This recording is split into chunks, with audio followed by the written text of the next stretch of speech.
Buenas tardes, mi nombre es Caterine, soy enfermera de la Unidad de Cuidado Intensivo de Santa Bárbara. El día de hoy vamos a hablar sobre el protocolo de presión intraabdominal, ya que en nuestro servicio en la Unidad de Cuidado Intensivos manejamos pacientes en el cual tenemos que hacerle la respectiva medición.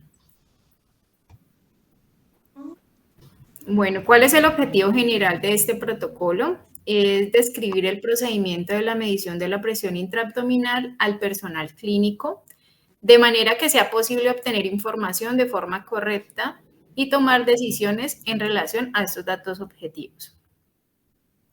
Para empezar, vamos a hablar de qué es la presión intraabdominal. La presión intraabdominal, llamada también PIA, se define como la tensión existente dentro del espacio anatómico abdominal en condiciones fisiológicas normales. La presión debe ser similar a la de la atmosférica, en torno de 0 milímetros de mercurio. Si este valor es superior a los 10 milímetros de mercurio, se considera que está con una hipertensión intraabdominal, produciendo así efectos adversos pues, en nuestros pacientes. Hay varias causas o etiologías en el cual puede alterar esa presión intraabdominal. En este protocolo se manejan 4 categorías. Entre ellas está la alteración en la disminución de la confianza de la pared abdominal. ¿Qué quiere decir confianza? Es la capacidad que tiene ese órgano. Entonces, cuando hay alteración de esa confianza, pues va a haber un aumento del PIA. También relacionadas con la fuga capilar y la reanimación hídrica. Los pacientes, cuando les damos un volumen bastante exagerado, casi unos 5 litros o unos 6 litros, quiere decir que le estamos dando mucho volumen y eso puede alterar la PIA. También está relacionada con la recogida de líquido. Eso quiere decir que los pacientes cuando han sufrido algún tipo de trauma abdominal, se produce un hemoperitoneo, va a tener una relación, una alteración en la PIA. Y también la corresponde al aumento en el contenido intraluminal. Esto puede ser pacientes que sufren un hilo paralítico, ya sea después de un post-quirúrgico. Entonces,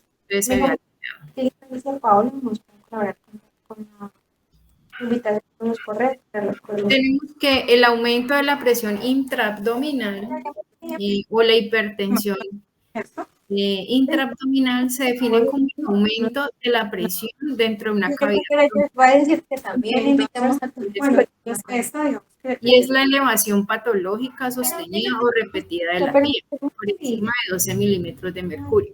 ¿Qué quiere decir sostenida o repetida?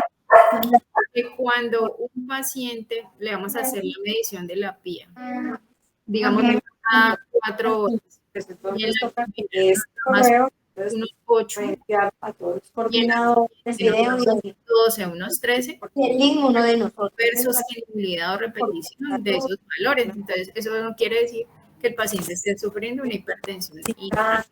Desde el proceso de... Este aumento de la presión intraabdominal tiene repercusiones en varios órganos, en el cual si prevenimos que el paciente tenga esa presión intraabdominal, pues no va a llegar a que el paciente pues, se altere alguno de sus órganos. A nivel cardiovascular, podemos observar o se puede ver que cuando hay aumento de la PIA, hay disminución de los valores al final de la diástole. Eso hace que haya disminución de la poscarga y disminución del volumen de la eyección ventricular. A nivel pulmonar, cuando esa PIA está aumentada, lo que hace es como comprimir ese diafragma o la compresión pulmonar, haciendo que una disminución de la capacidad pulmonar total. Y en algunos pacientes se puede presentar atelectasias. También en el sistema nervioso vamos a ver que va a haber un aumento de la presión intracraneana. En el riñón hay disminución del gasto urinario. También hay un descenso en la filtración del glomérulo. Entonces, ese aumento de la PIA nos va a tener alteraciones a nivel de cada órgano. Cuando hay un aumento hay un aumento por encima de los 20 milímetros de mercurio en una medición de PIA y es repetitivo, eso puede asociarse a un síndrome compartimental abdominal, ¿ya? Y eso pues es una repercusión bastante grande en el paciente. También podemos ver que cuando hay una presión de perfusión abdominal, eso quiere decir que es la diferencia entre presión arterial media y la presión intraabdominal.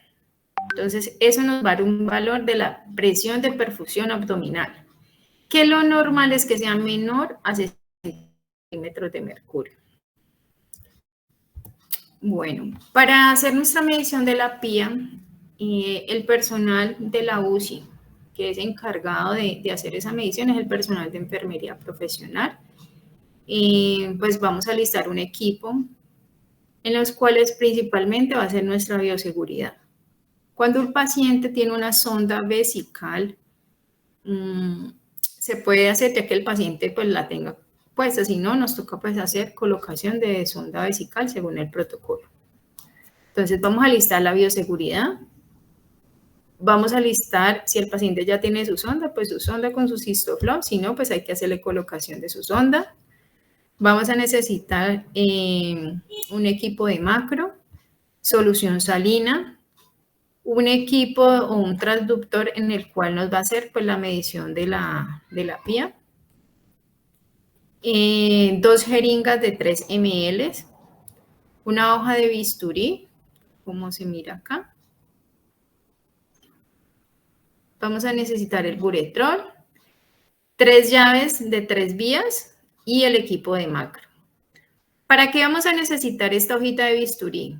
En el cual, con esa hoja de bisturí, vamos a hacer como especie de un adaptador en el cual uno de esos cuerpos de la jeringa va a ir empatado a la sonda y el otro al Cistoflop.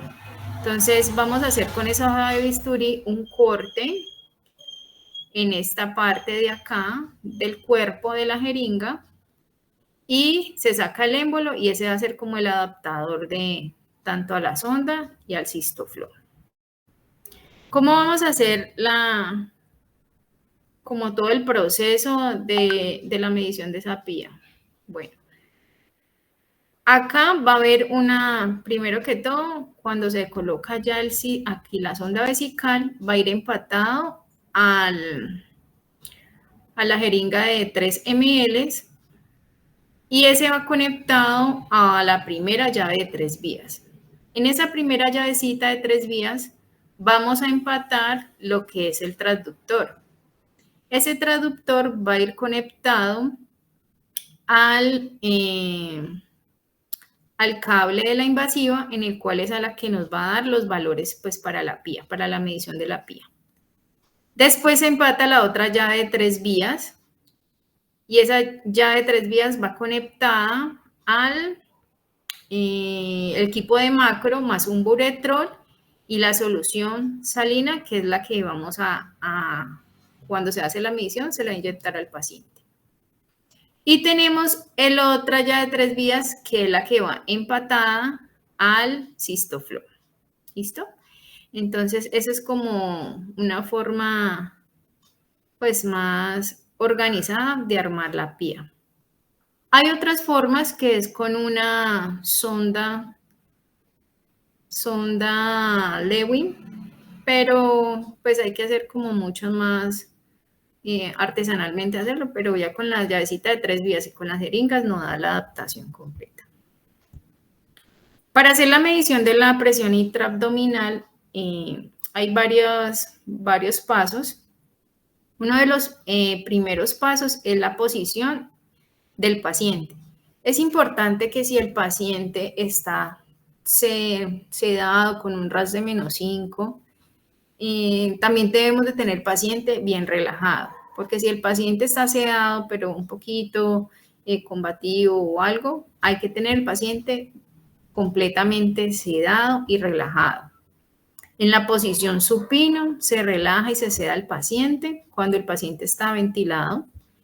Si el paciente está consciente, pues hay que explicarle la importancia de estar en posición supino, quieto, porque si no nos va a dar una alteración en la medición de la PIA y eso pues repercute en acciones que se pueden tomar con el paciente. Después de ya ubicar nuestro paciente, vamos a ubicar el transductor a nivel de la línea media axilar y a nivel de la cresta ilíaca. Entonces, siempre ese traductor, que es el que nos va a dar la medición, colocarlo a nivel de la línea media axilar y a nivel de la cresta ilíaca. Después de eso, vamos a cerrar la llave del Cistoflow. Entonces, como ya va empatada la jeringa a la sonda, después viene la llave de 3 vías que va empatada al transductor, después viene la otra llave que va empatada al equipo macro y por último, la llave que va empatada pues al Cistoflow. Entonces, ¿qué vamos a hacer? Cerramos la llave del Cistoflow y se abre la de la solución salina. Vamos a empatar ahí o colocar 25 ml de solución salina en ese uretrol y eso se va a ingresar a la vejiga. Una vez ingresan los 25 de la solución salina a la vejiga, se cierra la llave de esta, se verifica que la conexión del cable de la interfase esté respectivo al monitor. Sin embargo, antes de nosotros empezar a hacer la medición, es importante mirar que todo esté conectado correctamente. Después vamos a abrir la llave del transductor y calibramos a 0. Entonces, siempre se debe calibrar y colocar en 0 para que le dé pues, esa medición de la PIA. Se ubica el transductor al nivel pues, de la cresta ilíaca y a nivel de la línea media axilar y eso nos empieza a dar pues, una curva. La curva es monofásica que indicará el valor en milímetros de mercurio. Ya una vez pues, realizada la medición, se abre la vía del Cistoflow y se deja libre de drenaje. Es importante abrir esa llave de 3 vías. ¿Por qué? Porque si la dejamos cerrada, pues el paciente ahí no va a tener cómo eliminar. Entonces es importante esa llave de 3 vías siempre, después de terminar, abrirla. Aquí vemos que no está ahí, más o menos, pues, cómo va, se coloca la sonda. Acá está la colocación de 3 vías, adiciona la línea media y la cresta va como un poquito más abajo. Esta figura pues nos muestra un poquito más abajo y ahí hace la medición. Es importante que cuando vamos a hacer la medición de la PIA y ya el paciente, después de cierto tiempo ya el médico le dice, no, ya necesita la colocación de PIA, hacer medición, es importante, según el protocolo, retirar la sonda, porque como ha habido manipulación de esa sonda, puede el paciente presentar síntomas urinarios, como infecciones de las vías urinarias asociadas con ese catéter. Si el paciente llega a presentar alguna infección relacionada a eso, hay que hacer el reporte de evento adverso, como dice el protocolo de la clínica. Ya, muchísimas gracias. Espero que sea esta intervención pues, de su ayuda y de